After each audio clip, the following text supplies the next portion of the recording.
Welcome to the Lord of Junk zoysia grass seed throwdown extravaganza.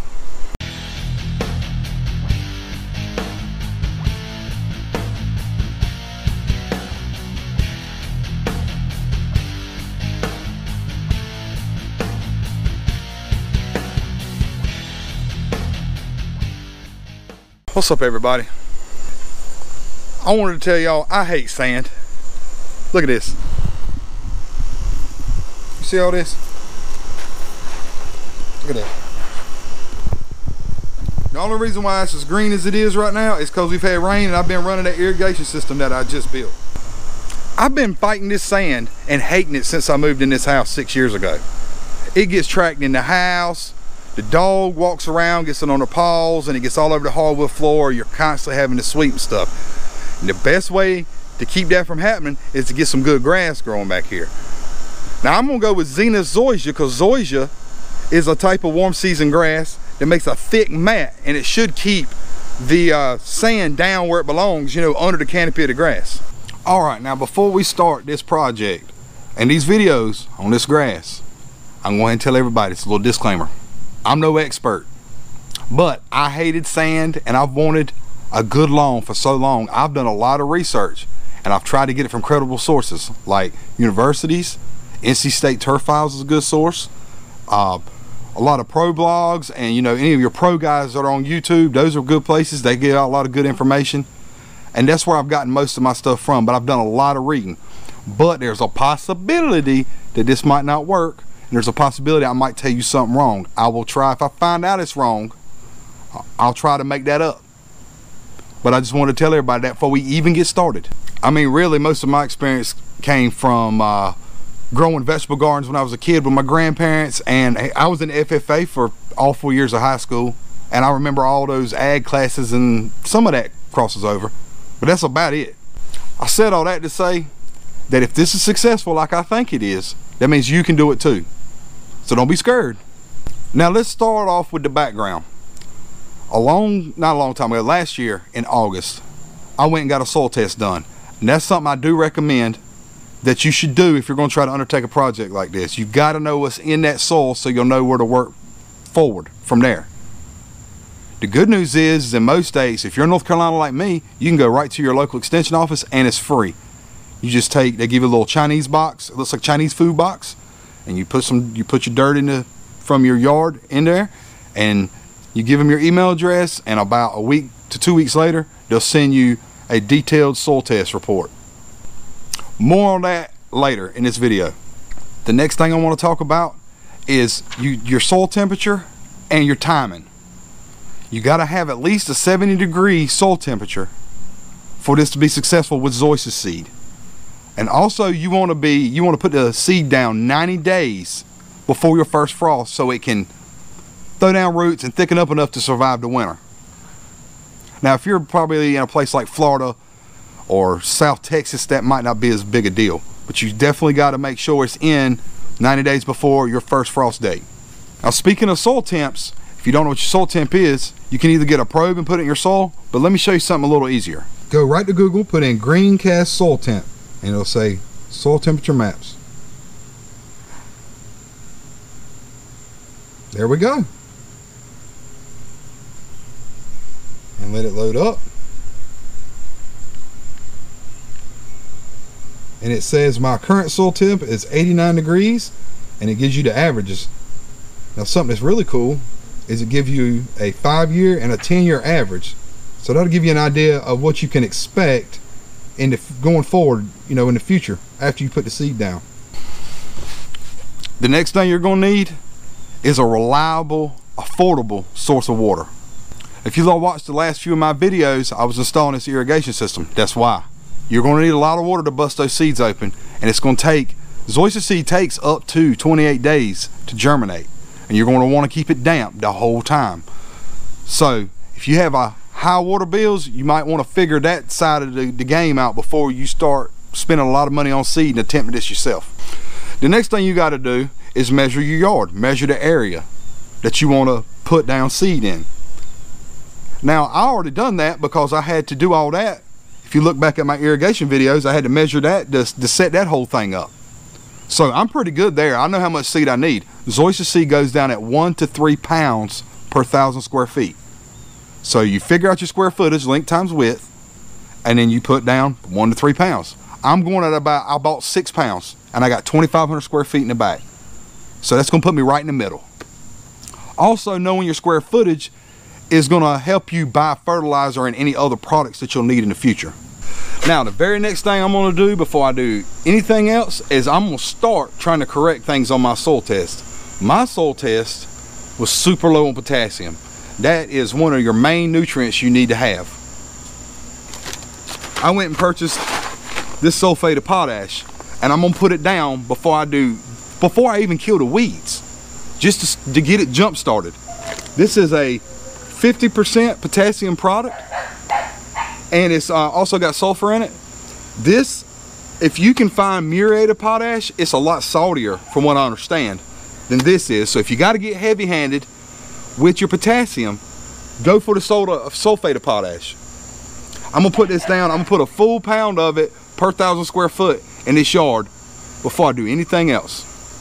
Now, as far as spreader settings go, there's a whole lot of good tutorials by the big long guy, all the big long guys on YouTube, and they helped me out a lot in the beginning of how to do all this.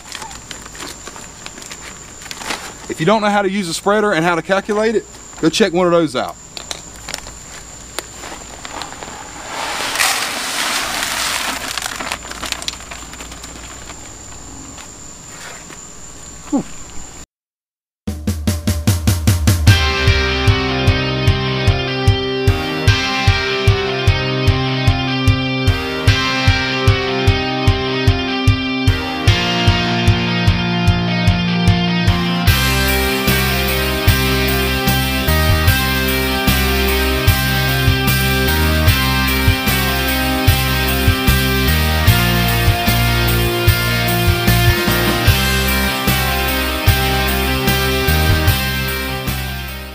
All right, the next thing I need to do is get all these weeds out of here.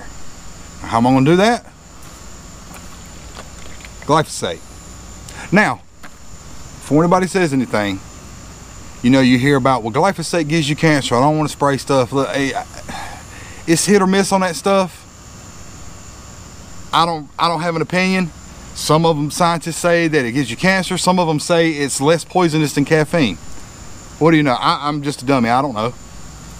What I will say is that I take extra precautions when I spray anything, whether it's bug killer, anything. So, suggest you wear long pants, wear a long sleeve shirt, and then I've got some rubber gloves up there. Now I'm just gonna go right by the label directions and spray and try to kill all these weeds. And the reason I'm gonna do that is because there's some seeds out there. So if you're seeding Bermuda grass or you're seeding fescue, from what I understand, you can just cut it down pretty much and kill it and seed right over top of it. Zoysia seed is a slow grower. It takes it a while to germinate. So you want to get all that crap off of there. You want to just kill it, burn it to the dirt. Now I'm gonna go mix a batch of this stuff up and spread a little hate on these weeds. Now the cool thing about glyphosate is it don't hang out in the soil very long. As a matter of fact, a lot of the pros will seed and spray glyphosate at the same time. It only kills living plants. So at the end of this week, or this weekend, when I get ready to throw this zoysia seed down, it'll be mostly gone. It won't affect the seed at all. This is how I use my tank sprayer. Before I put any chemical in it, I go ahead and I fill it up with water. Not all the way, about halfway. Pour in my juice.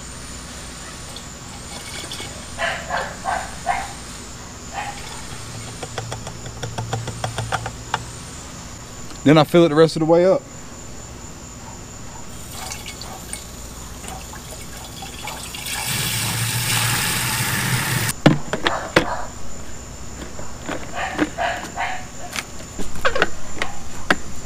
Then I agitate it real good.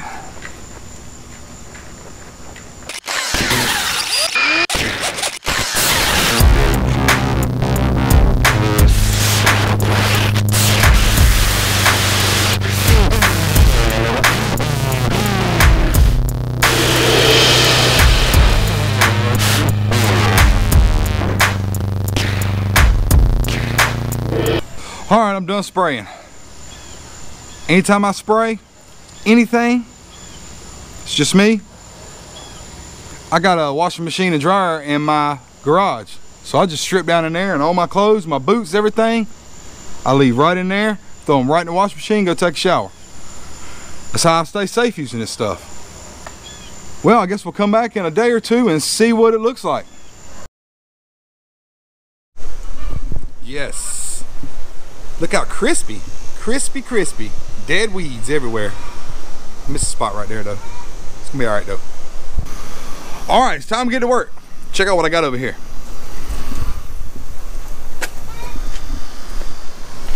Look at all this garbage stuff I got, except for that right there. That's the only thing right here I bought new.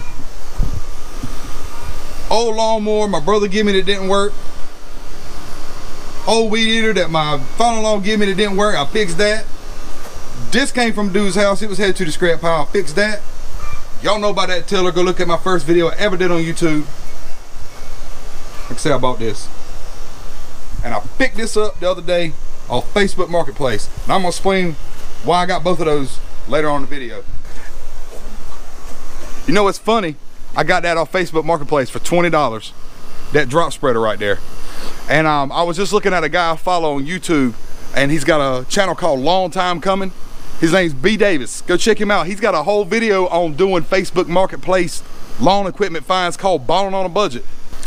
All right, let's talk about the plan and the scope of the work I got to do today. First thing I'm gonna do is take little green here and this guy right here, and I'm gonna knock the tops off of all these dead weeds. Get out the sun. Now, on my soil test, it says I got low organic matter value. That's typical with old dead sand like this. So anything that's dead that you put back in the soil will bring that up. I want to retain as much of that as I can. So my strategy is going to be knock the weeds down with the lawnmower, scalp them to the dirt. Then I'm going to come back with the tiller and I'm going to till everything in, and whatever it buries, it buries. Cool. Whatever it doesn't bury gets raked off the top. Now, I activated the old Monsoon 8000 right there. Look at there.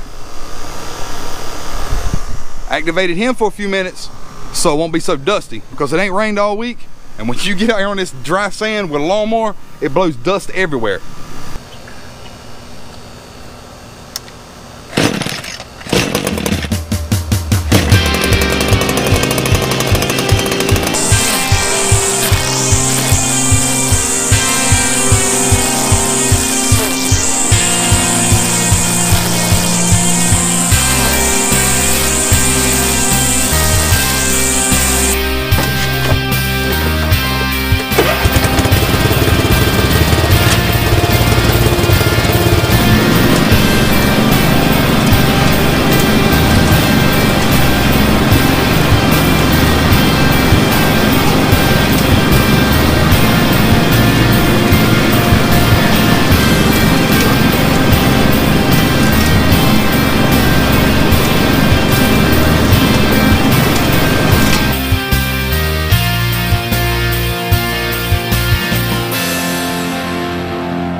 There it is, folks.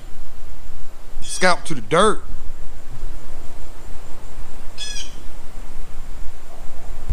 All right, let's get this guy fired up. It's time to turn some weeds upside down in the soil.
All the tilling is done. Across the whole yard. And I'm a sweaty mess. Except right here. I didn't till right here. This is gonna be a patio. Where them boards go? No need to put grass seed on where a patio is getting ready to be in the next few months. Anyhow, if I'm not already a sweaty mess enough, I gotta get this rake over here. Let's go look at it. Look at that guy. The sun's brutal. Anyway, I'm gonna take this rake right here. I'm gonna flatten everything out and try to rake all the dead weeds that didn't get crushed and put down in the dirt. We'll get that out of there, and this will be ready to drop some seed on the ground. The best part.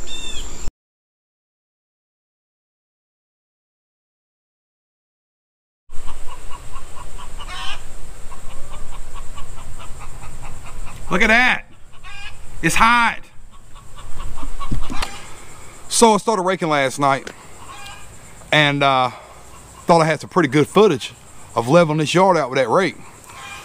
Apparently my SD card didn't think so because all the files, it got stupid. I got the rest of them, thank God. And I'm pretty sure I got a mild case of heat stroke. So I had to give up. No seed went down yesterday, but now it's today. So let's get back at it and let's talk about putting the seed down. This is kind of my sort of finished grade. This is what it looked like. This is what it looks like before the seed goes down. Except for those lawnmower tracks right there where I put the lawnmower up. Check out all this root ball material that I raked up. That's probably why I got too hot. There's still some weed material out in the yard, but as you can see, most of it, I mean, we got good dirt here. So I'm gonna let it roll. All right, 2 different kinds of spreaders. We got a regular broadcast spreader with a little spinny boy doing spinny things right here.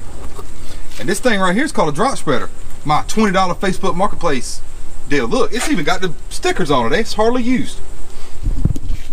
Now, I bought that drop spreader because when you're putting down seed, it's more precise. It drops it straight down underneath the wheels. And see, check this out. Well, shadow. See, check this out. It's even got an arrow. When you're looking at it, it says align the arrow with the mark. And that's how you get good coverage. Now, you could do seeding with that guy, but to me, it's hard to not get seed all over the concrete, all over the places you don't want to plant grass seed. And like I say, that's just more precise to go the route of the drop spreader. That's what I want to use. That's what I bought it for. Now, check these seeds out.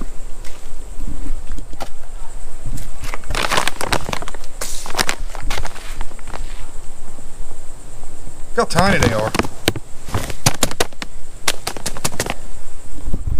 So what I'm gonna do is I'm gonna take this drop spreader and I'm gonna put it on the lowest setting possible, which I think is a 2.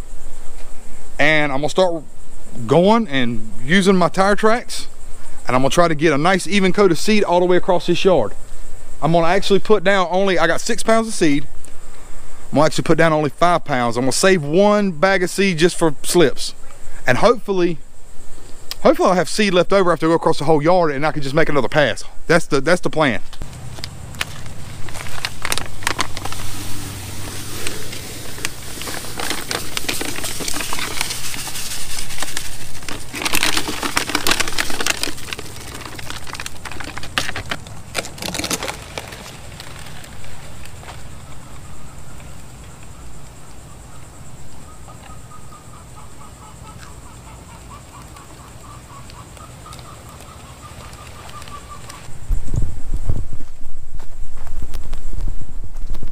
You can see the seed right there. It's coming out. It's just coming out slowly. I might bump it up a couple notches there, but not too much. I'm liking that force setting a lot better. Still not letting out too much, but you can actually see some seed being on the ground. So let me get after it.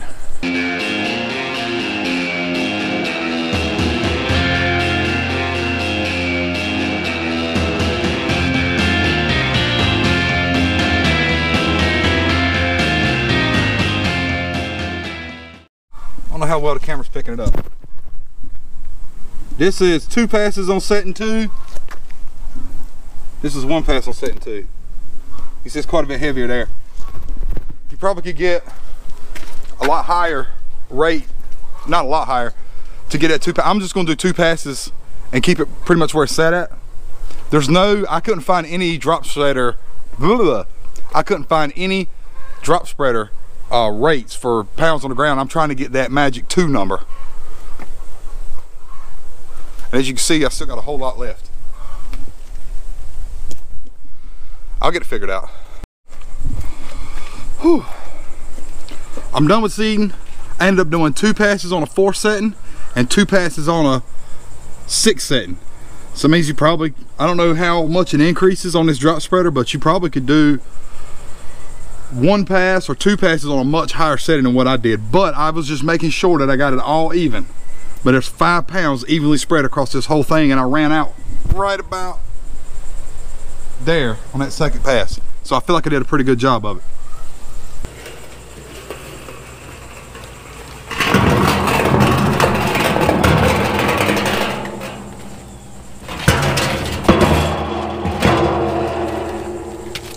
Okay. All right. I want to roll this lawn in. I don't have a lawn roller, but I have a 55-gallon drum. So I'm gonna try something. We'll fill this thing about halfway full of water. I'm gonna roll it and we're gonna see what we do.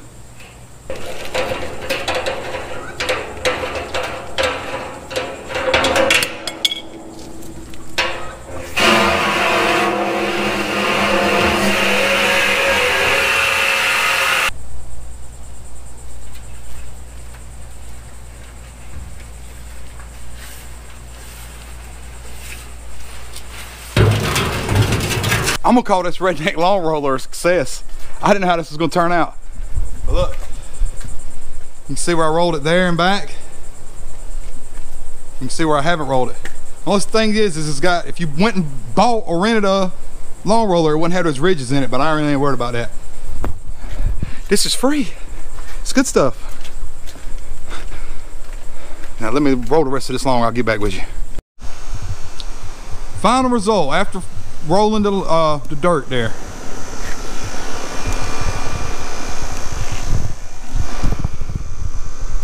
In case anyone was wondering why I did that, it's all about that seed to soil contact. Try to use that drum to mash the seed down on the ground. That way I ain't got to use a whole lot of covering. Or hopefully that'll work. That was the point of it anyway. We're getting in the home stretch now. It's time to put down some fertilizer. Let's talk about that. Looky there. 13, 3, 13. But wait a minute, what does that say? So why are you putting palm and tropical fertilizer on your grass? Well, that's just marketing. That really don't matter. If it's got the right nutrients you need, go for it. That's the way I look at it. I took a soil test, so I know what I need. Now check this out. Remember when I was talking about nitrogen or nutrient sources in general? Check it out.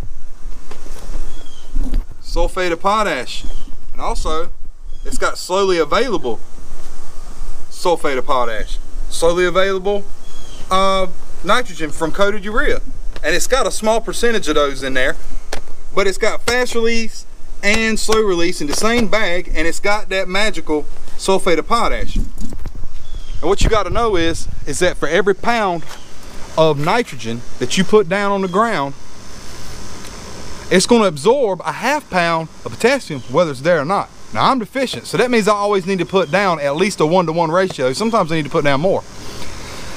Now in the beginning of the video, I put down that 0050 and tilled it and watered it and all that stuff right before I killed the weeds. So I'm trying to get myself back up to where it needs to be. And this is just another step in that plan.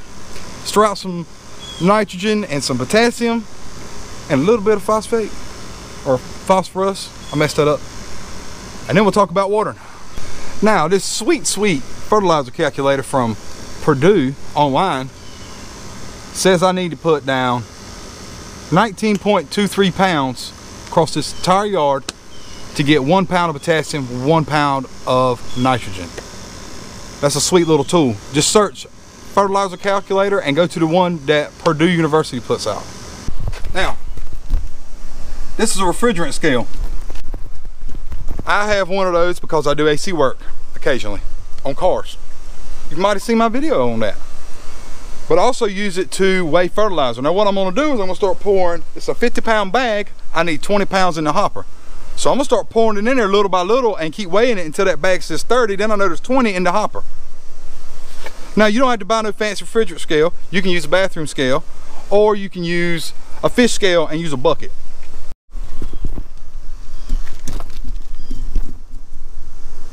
I'm gonna call that close enough. 29.8 fertilizer on there. Look at that sweet goodness right there. All right, I'm gonna spread it all over the yard.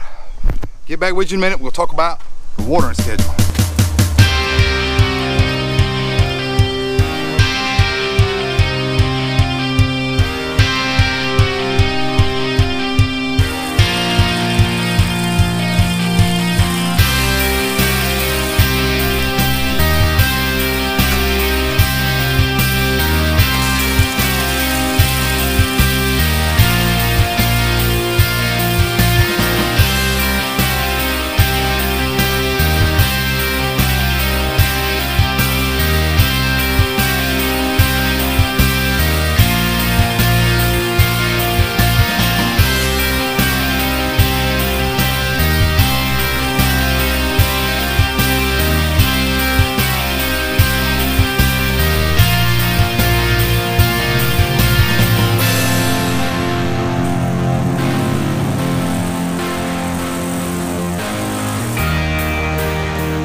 All right, everybody. Now it's time to talk about watering. I've already got it on. I'm enjoying the overspray. It's hot. But check it out. I'm going to set my sprinklers for every zone to run for 40 minutes 4 times a day, 4 hours apart. So from 6 in the morning, then like 10, then like 2, then 6 at night. May adjust that back and forth depending on how it looks as I do it. Is that what you need for your yard? I don't know. You don't have the same soil I have, or you might, I don't know. Your irrigation system might put out differently. The point of all that is that you want to keep it moist and wet for the next at least a month. So that's why I was saying in the beginning of the video, you got to have an affordable source of water, because you got to keep it going for a month. That's a lot of water. Well, if you watched to the end, I appreciate it. If you've got any questions about what I did, how I did it, why I did it, if I didn't explain something completely, go ahead and get in touch with me via email or leave a comment down below. If you're a pro that saw me do something that you don't necessarily agree with, put it in the comments. I'll bring it up in the next video. If you enjoyed the video, if you learned something, if you just like people sweat to death and work in the yard, like the video. If you want to see the results of this, you know there's going to be a follow-up video. Go ahead, that's right, hit that subscribe button for me. Because in about 2 weeks, I'll probably make a video and we'll see what popped up out of the soil and see what kind of coverages I'm getting. Thanks for watching. Come back and see me.